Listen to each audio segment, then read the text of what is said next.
Bueno, en este vídeo lo que os vamos a hablar es de los obstáculos que encuentran las mujeres en la carrera investigadora, que es como una tubería que gotea.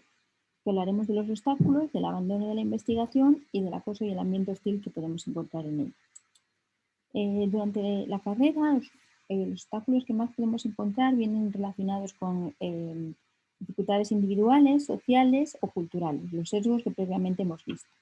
Hay una percepción de que los méritos de las mujeres suelen estar menos reconocidos que los de los hombres, también la calidad del trabajo y la competencia sobre todo que tenemos para desarrollarlos. Estamos en continuo escrutinio comparado con nuestros varones. A ellos se les asume que lo saben hacer bien y nosotros tenemos que estar constantemente demostrando que lo sabemos hacer bien.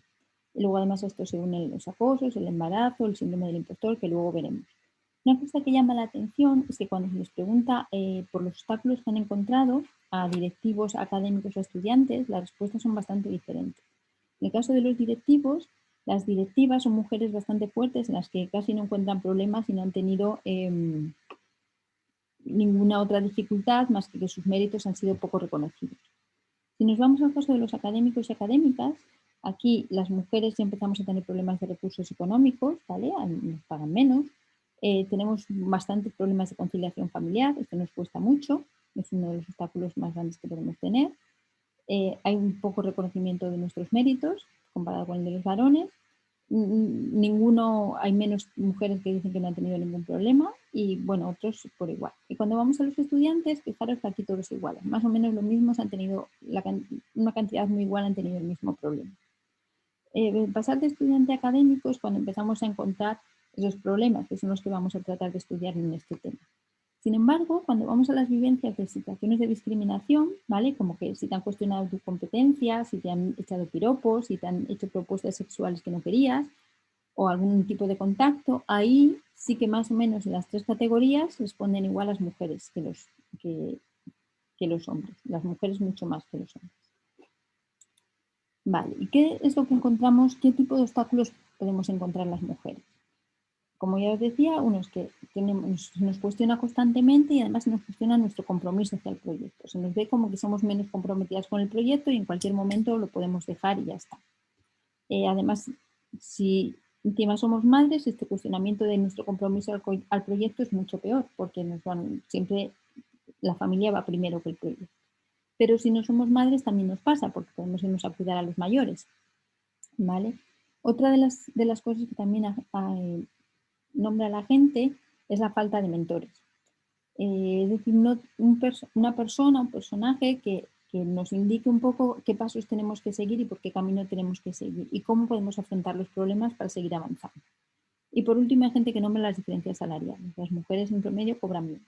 Una cosa que llama la atención es la percepción. ¿Qué percepción tenemos los hombres y las mujeres de estos problemas?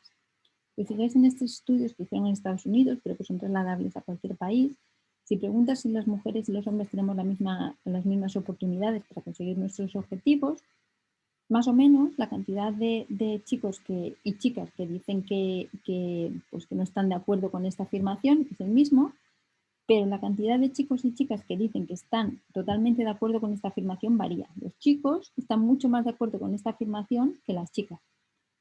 Y lo mismo si lo preguntamos si vamos a alcanzar, si hay una igualdad real ahora. Si hay una igualdad, los chicos la ven mucho más que las chicas.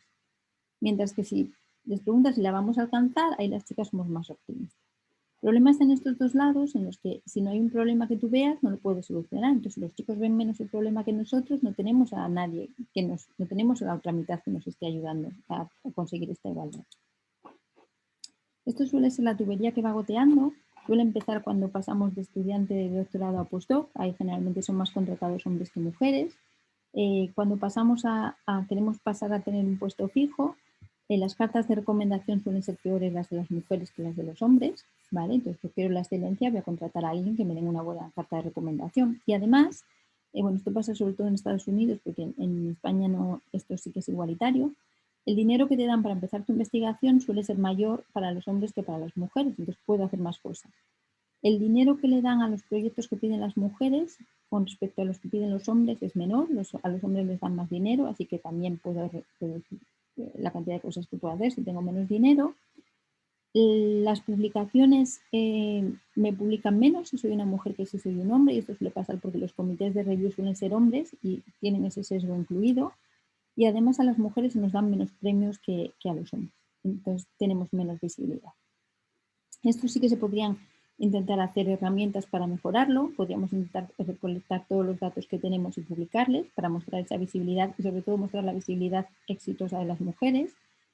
Podríamos tener unas líneas claras de qué es lo que tenemos que hacer y ayudar de una forma equitativa a estas minorías, a que estén más representadas, ¿vale? Y tratar de entrenar a la gente para que no tenga estos vallas internos que muchas veces no nos damos cuenta y no nos permiten contratar a la gente porque los tenemos incluidos. Cuando nos preguntan por qué dejamos las carreras, las mujeres dejan las carreras técnicas más que los hombres. Pero cuando los que han dejado las carreras, tanto hombres como mujeres, se les pregunta por qué, fijaros en este gráfico, los hombres la mayoría de las veces lo que te suelen decir es que o porque no les han financiado tanto, ¿vale? Y luego dan otras causas, pero principalmente eso porque no les han financiado tanto o porque no había trabajo. Las mujeres, además de estas causas, también encuentran otras en problemas que tienen que ver más con los sesgos de género y con lo que se espera de nosotros. Y ya habéis que he insistido mucho en lo que tenemos mucha más carga en lo que son cuidados y compromiso. Si sacamos unas estadísticas de Europa, de cómo la población europea emplea su tiempo, lo que vemos aquí es la participación del tiempo por día en trabajo que no está pagado, ¿vale? Por género. Si veis aquí, las mujeres dedicamos mucho más tiempo no pagado a nuestra parte del día que los hombres. Es decir, lo que quiere decir es que hay muchas más mujeres que se quedan en casa también que los hombres. Si nos vamos aquí, por ejemplo, en la participación de hombres que trabajan en la construcción, comparado con las mujeres, nos damos cuenta que la mayoría de ellos son hombres y no mujeres, ¿vale? Y esto ya también nos está dando una idea de los sesgos de género. Pero ¿qué pasa cuando vamos al trabajo que se dedica a hacer en casa y a los niños? ¿Vale? Aquí lo que estamos viendo es la cantidad de trabajo que los hombres dedican a las labores de casa y el cuidado de las familias con respecto a las mujeres. Fijaros que en todos los países las mujeres dedican muchísimo más tiempo, pero si nos vamos a España y nos vamos, por ejemplo, a Italia o Grecia, en los países mediterráneos, las mujeres dedican todavía mucho más tiempo que los hombres a las labores del hogar. Y esto es una cosa cultural, es una cosa de que se nos espera que hagamos eso. Otro problema que encontramos mucho las mujeres es esta falta de modelos, esta falta de mentores que nos digan cómo seguir cuando tenemos un problema y cómo enfrentarnos. Y una cosa que nos molesta mucho es que a las mujeres se nos interrumpe muchísimo más y además de que se nos interrumpe mucho más, constantemente tenemos que estar demostrando nuestras habilidades. A los hombres científicos se les supone que ya saben, por eso están ahí, y nosotros tenemos que estar constantemente demostrando. Nos podemos decir ideas que no se nos hacen caso, pero después un varón las repite y está muy bien dicha. Y el síndrome del impostor, que no sé si sabéis lo que es, pero es una tendencia que tenemos, que tiene la gente que ha llegado a un cierto cargo, a una cierta posición de responsabilidad, de pensar que ha llegado ahí solo por suerte y no por sus méritos. Se suele tener la idea de que no se entiende nada y que no se sabe nada y que simplemente por suerte estás allí y no por tus méritos. Eso te da mucha sensación de inseguridad. Esto pasa tanto a hombres como a mujeres.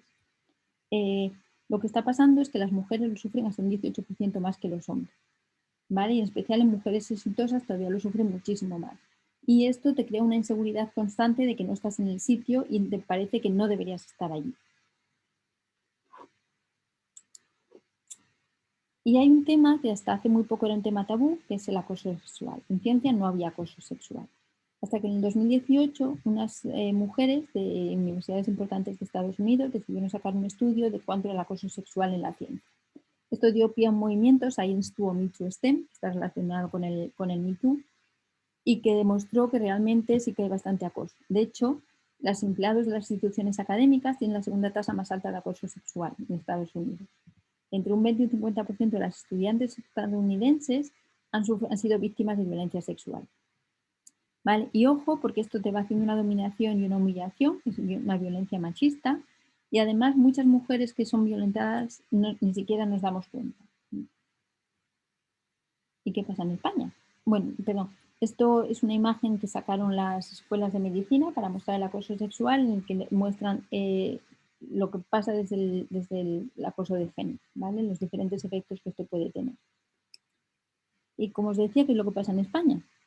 Pues en España se hizo un estudio en el que el 62% de los universitarios de España han vivido situaciones de violencia machista y que la mayoría de la violencia machista te va a venir de los profesores hacia las mujeres.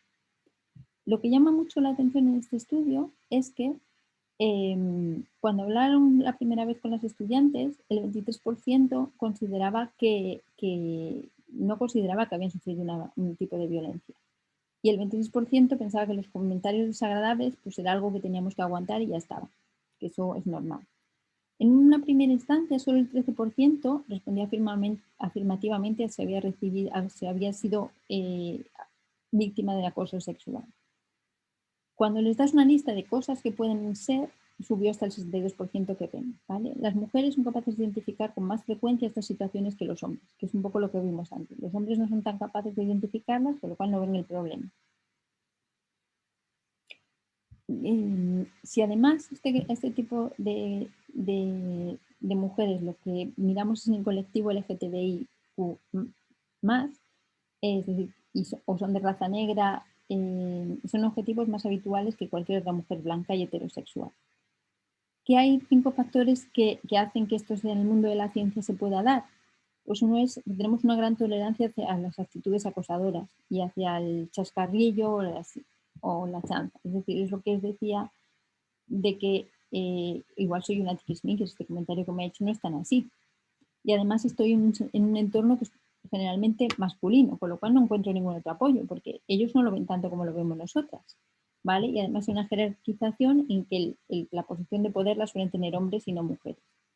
No hay una cultura contra el acoso sexual y muchas veces la representación lo que hace es extender estos roles. Es decir, si yo voy en contra del acosador, incluso si lo gano judicialmente, lo que suele pasar es que las mujeres se tienen que ir de los departamentos y los hombres siguen quedándose y estando allí. Y como siempre os dejo unos vídeos para que reflexionéis de cuánto sabéis del acoso sexual en la ciencia y si hay discriminación laboral o no. Y una referencia para que las estudiéis si queréis saber más sobre este tema.